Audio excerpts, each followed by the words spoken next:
Olá, querido aluno, querida pessoa que não é meu aluno, mas está aqui me prestigiando e fez o exame número 35 da OAB. Agora eu vou explicar para você as questões de direito constitucional e eu acredito que caso você tenha errado, você nunca mais vai errar esse tipo de questão. Então vou comentar uma a uma. A minha impressão da prova de direito constitucional da OAB, a parte, de direito constitucional, estava fácil. Pelo menos em sala de aula com os meus alunos, eu tratei de todos esses tópicos aqui, por isso eu senti muita facilidade na prova. Então, vem comigo que eu vou explicar cada uma dessas questões. Vamos lá. Número 11. Questão sobre direito à nacionalidade. Doralice, brasileira, funcionária de uma empresa italiana situada em Roma, conheceu um italiano e se casou. Em Milão, nasceu Giuseppe, filho do casal, registrado unicamente em repartição pública italiana. Nisso eu já pensei, meu Deus, por que não tinha registrado a criança em uma embaixada brasileira e já teria resolvido o problema? Como é que é o nome do rapaz? O Giuseppe já seria brasileiro nato. Questão óbvia, Não registrou porque naquela época não tinha essa possibilidade, algo que foi introduzido pela Emenda Constitucional 54 de 2007, permitindo que o seu filho, caso você esteja em outro país e você é brasileira e queira registrá-lo em uma embaixada brasileira, pronto, já está resolvido, seu filho será brasileiro nato desde já. Mas naquela época não tinha essa possibilidade. Seguindo. Registrou na repartição pública, porém Giuseppe demonstrou afinidade com a cultura brasileira, externou a seus pais e amigos duas ambições: adquirir a nacionalidade brasileira, que ele já tem direito, não tem nada de brasileiro naturalizado, aqui é um nato.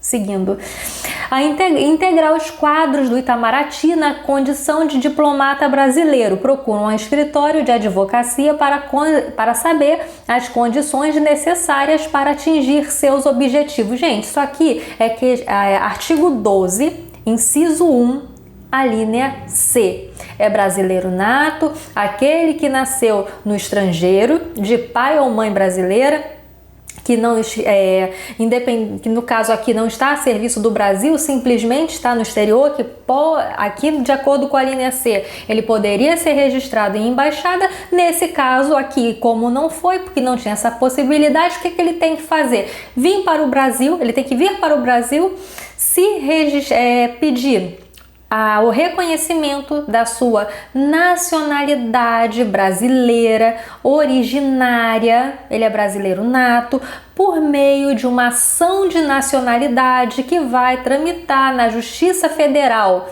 Esse processo é de jurisdição voluntária, não vai haver nem sequer necessidade de um contraditório, porque na verdade ele é um brasileiro nato. Mas vamos ver as opções. Aqui quer saber se ele pode ser diplomata. Ele poderá exercer qualquer cargo público no âmbito do Brasil, uma vez que, por ser filho de pessoa detentora de nacionalidade brasileira, já possui a condição de brasileiro nato. Ele até é, mas na verdade não é automático. Ele realmente tem que optar pela nacionalidade brasileira, vir para o Brasil. Isso é requisito do artigo 12, inciso 1, a linha C, que ele venha para o Brasil e opte pela nacionalidade brasileira. Então, de fato, a resposta correta é a letra B. A A poderia te dar essa confusão. Entretanto, é essencial que ele venha para o Brasil e opte pela nacionalidade brasileira. Então, vamos lá. Pode atingir seu objetivo de ser um diplomata, caso lhe seja reconhecida a condição de brasileiro nato, status que será alcançado se vier a residir no Brasil e optar pela nacionalidade brasileira. Essa é a resposta correta. Agora eu vou te dar agora você que está Sabe por que eu tô falando isso pra você? Porque eu já fiz OAB em 2009. Eu passei muito bem, mas na época eu recorri de tudo que era questão. Até de questão que eu sabia que eu estava errado, eu estava recorrendo. Claro, gente, é assim, ainda mais você que caso tenha ficado com 39, recorra dessa questão com esse argumento. Para começar, ele de fato é um brasileiro nato. Ele só que está numa condição, ele tem que vir para o Brasil e pedir o reconhecimento dessa nacionalidade, ele tem que pedir por meio da ação de nacionalidade. Ok, de fato a resposta B está correta. Entretanto, aqui dá a impressão de que caso lhe seja reconhecida, isso aqui é um processo de jurisdição voluntária. Não é caso lhe seja reconhecida, tem que ser reconhecida. Usa isso como argumento no seu recurso. Não sei se vai prosperar, mas use isso. A C e a D estão erradíssimas. Pode adquirir a nacionalidade brasileira como naturalizado? Não, é nato. Não tem nada de naturalizado aqui. E D, não poderá seguir a carreira diplomática, já que sua situação concreta só lhe oferece a condição após naturalização. Não, ele é brasileiro nato, ele não tem que se naturalizar, ok? Agora vamos ver a questão número 12.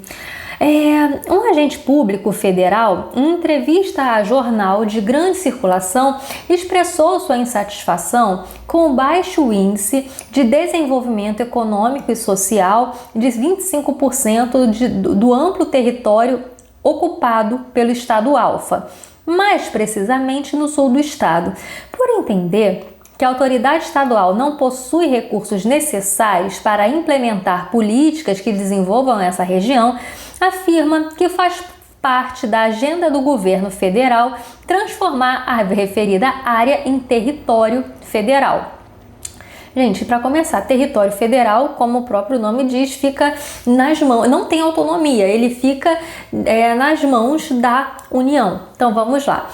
O governador do estado Alfa, preocupado com o teor do pronunciamento, solicita que procuradores do estado se informem se tal medida é possível, ou seja, é possível transformar essa parte em território? Sim, é possível. Então vamos lá. O corpo jurídico entende que, embora na atual configuração do Brasil não conste nenhum território federal, caso venha a ser criado, constituirá um ente dotado de autonomia política plena? Não. Essa autonomia é cerceada pela União. É território federal. B. Embora não exista território no Brasil na atual configuração, e de fato não tem, né? Fernando de Noronha foi incorporado a Pernambuco, por exemplo, da República Federativa do Brasil. A Constituição de 88 prevê expressamente a possibilidade de sua criação. Sim, não existe território, mas se for necessário pode vir a existir. Em respeito ao princípio da... Então a B está correta. C. Em respeito ao princípio da autonomia estadual, somente seria possível a criação de território pelo governador Alfa? Não. Se é federal, como é que vai ser a criação do território pelo governador? Não. D. Ainda que o Brasil já tenha tido territórios federais, a Constituição não prevê tal modalidade? Prevê sim. Prevê que é possível a criação de território federal, sim. Então a D está incorreta. 14. O juízo da 10ª Vara Criminal do Estado Alfa, com base nos elementos probatórios dos autos, defere medida de busca e apreensão a ser realizada na residência de João. Vou beber uma água.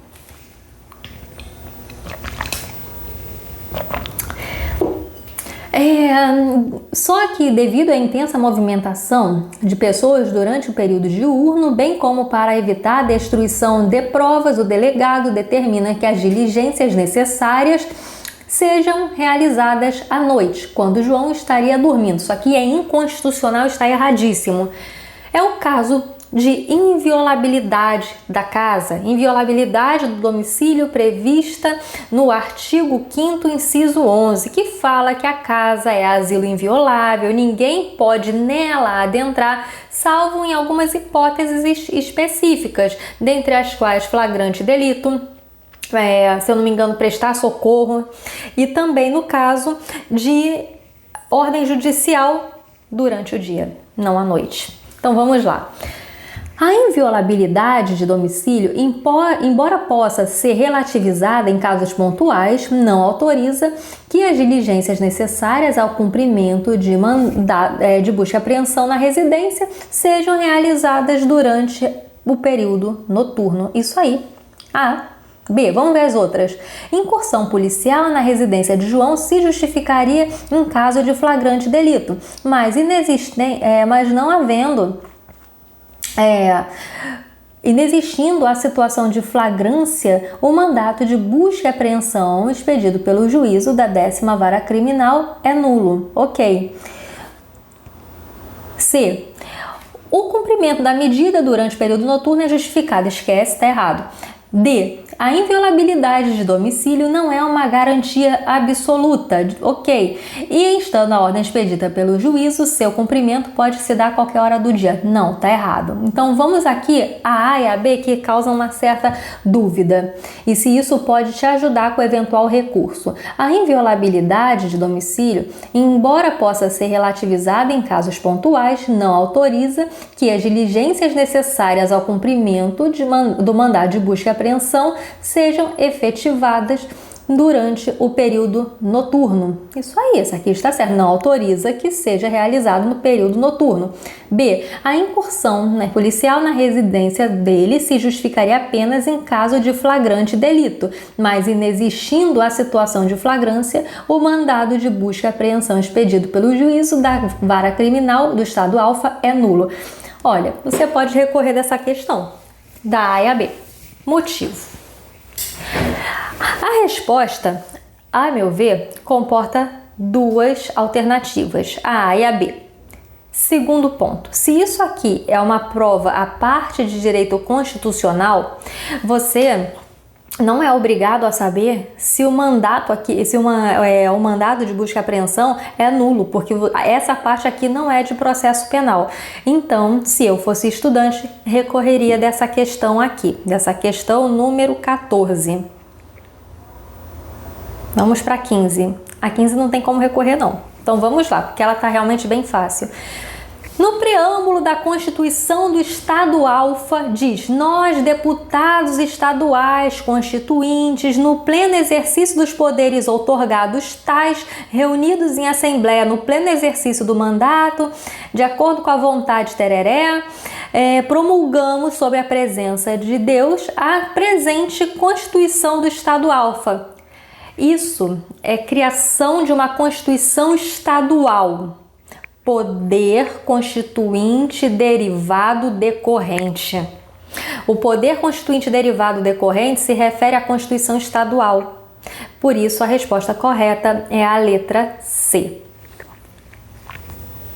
Só um detalhe, não é poder constituinte originário, que o poder constituinte originário é a Constituição que inaugura um novo Estado, ou então que vai, no caso do poder constituinte originário, vai criar um novo Estado, uma nova Constituição para aquele país. Aqui no caso é uma Constituição estadual, por isso não é o originário, é o decorrente, que tem que estar inclusive de acordo com o poder constituinte originário.